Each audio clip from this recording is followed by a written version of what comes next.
আসসালামু আলাইকুম রহমতুল্লাহি বারাকাতু।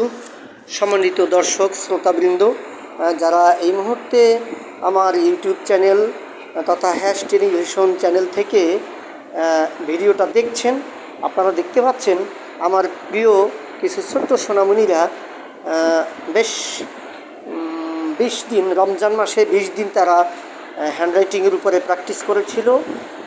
অবশ্য আমাদের অধ্যক্ষ মহোদয় আবার তাদেরকে একটু তলব করে আরও বিশেষ 15 দিনের একটি ক্লাস চালু করেছেন, যাতে পরিপূর্ণভাবে হ্যান্ডরাইটিংটা বাচ্চাদের আয়ত্তে চলে আসে। এই উদ্দেশ্যে হ্যান্ডরাইটিংয়ের ক্ষেত্রে আমার বিশেষ আবিষ্কার ছিল যে কিভাবে বর্ণের লেখা, মানে বর্ণকে সঠিক শেপে লেখা যায় কোন কৌশলে, এবং বর্ণ থেকে শব্দে কিভাবে রূপান্তর করা যায় সঠিকভাবে, শব্দের সাথে শব্দ মিলিয়ে কিভাবে একটি বাক্যকে একদম সোজা করে, লাইন আঁকাবাঁকা না করে একদম সোজা করে লেখা যায়। অর্থাৎ বর্ণের শেপ ঠিক রাখা, বর্ণের সাইজ সবগুলো সমান করা এবং শব্দ সঠিক অবস্থানে বসিয়ে একটি বাক্য এমনভাবে তৈরি করা যাতে লাইনটি পুরোপুরি সোজা হয়। এই হ্যান্ডরাইটিংয়ের যে কৌশল বেশ কিছুদিন চেষ্টা করে আবিষ্কার করেছিলাম। বিশেষ করে 2017 সাল থেকে আমার এই চেষ্টাটা চলছিল এবং এখন সেটার সফলতার একটি দিক দেখতে পাচ্ছি। আপনারা দেখতে পাচ্ছেন বাচ্চারা তাদের হাতের লেখা খুবই বাজে ছিল।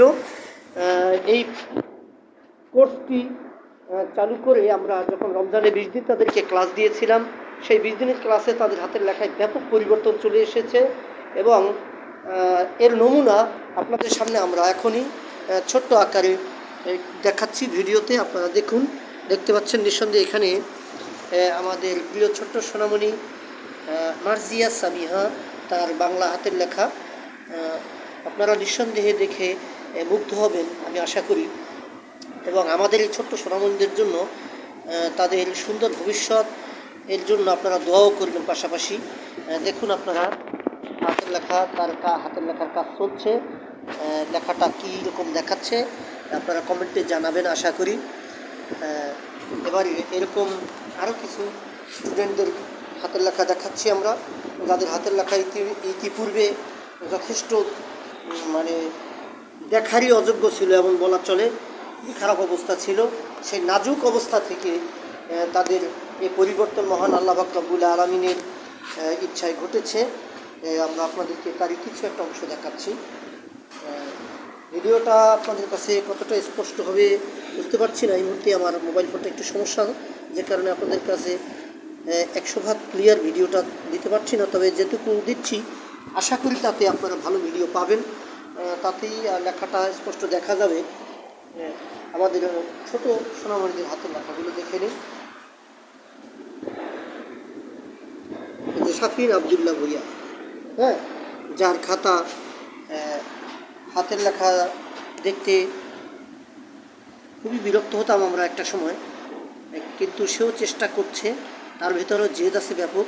কারণ হাতের লেখা ব্যতীত বাকি সকল ক্লাসে সে একেবারে উঁচু মানের একজন স্টুডেন্ট আমরা জানি। শুধু হাতের লেখাটা একটু প্রবলেম ছিল, তাও এখন আল্লাহর রহমতে সেরে যাচ্ছে। যার জেদ আছে, যার ইচ্ছা শক্তি আছে, আমরা জানি তার দ্বারা ভালো কিছু সম্ভব, এবং তারই নমুনা আপনারা কিছুটা হলেও দেখতে পাচ্ছেন। এখানে আছে আমাদের প্রিয় ছোট্ট সোনামণি আবিদ বিন আশিক। আপনারা দেখতে পাচ্ছেন ক্লাস 3-এর স্টুডেন্ট, তার হাতের লেখা সুন্দর করার প্রচেষ্টা ইতিমধ্যেই আগে যা ছিল তার থেকে অনেক সেরে গেছে আলহামদুলিল্লাহ। আশা করি পুরোপুরি সেরে যাবে এবং সে একদিন ভালো মানের একজন হ্যান্ডরাইটিংয়ের ওস্তাদ হবে, আমি দোয়া করি। এই পর্যন্ত আজকে এ পর্যন্তই। তার আগে আমরা দেখাচ্ছি বোর্ডের লেখাটা আপনাদেরকে। যে লেখাটা আজকে পর্যন্ত দেখাচ্ছি সেটা হলো পামেলা প্লেনে পানামা যাচ্ছে। একটি বাক্য, যে বাক্যে আমরা মূলত ক শেখাবার চেষ্টা করেছি। এর আগের দিনের ক্লাসে, অর্থাৎ গতকালকের ক্লাসে আমরা শিখিয়েছিলাম চয়ের শেপ, চ দিয়ে বাক্য বানিয়েছিলাম।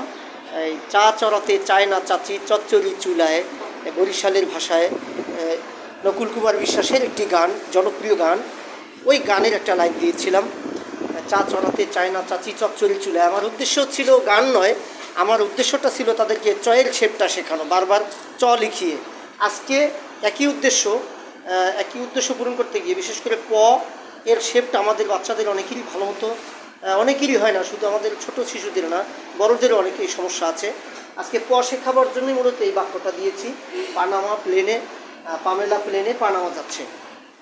এরকম কিছু অক্ষরভিত্তিক বর্ণভিত্তিক সমস্যা আছে, যে বর্ণভিত্তিক সমস্যা দূর করার জন্যে আমি চেষ্টা করে যাচ্ছি ওই বর্ণভিত্তিক কিছু বাক্য তৈরি করতে, এবং তাদেরকে, আমার প্রিয় শিক্ষার্থীদেরকে বেশি বেশি লিখিয়ে নিয়ে ওই বর্ণের সমস্যাটা সেরে ফেলতে আপনারা দোয়া করবেন।